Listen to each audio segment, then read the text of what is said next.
kahapon ha, marami nag-request ng rap gel update dahil next week ipapalabas na po ang kanilang isang ang A Werewolf Boy. Siyempre, nakakita natin sila. Narito pong report.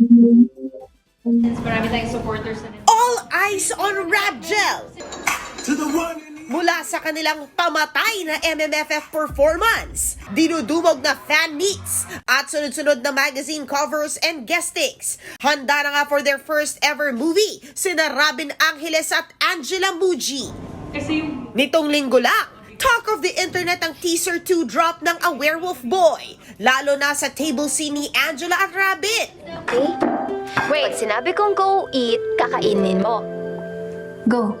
Hango ang pelikula sa 2012 Korean hit of the same title starring Song Joong-gi.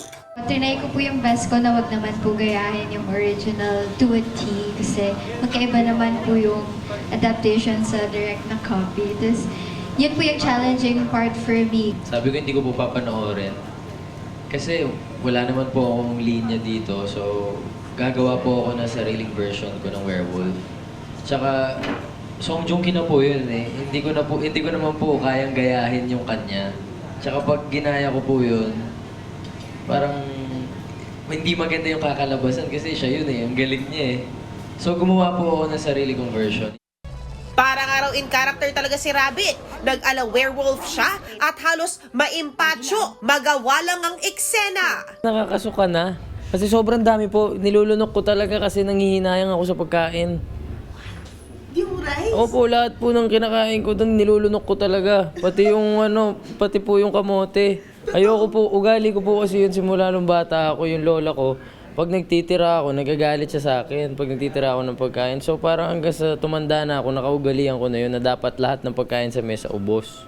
Kasabay ng pagsikat ng Rap Gel, hindi naman sila ligtas sa mga negatibong comment online, maging ng intriga. Pero sa kabila nito, may mensahe ang Rap Gel. I want people to know that behind these cell phones are actual people with real feelings.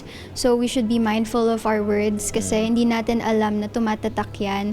And it can also cause mental health problems. Buti kang tao. Mapapanood na ang A Werewolf Boy sa mga sinihan sa bansa this January 14.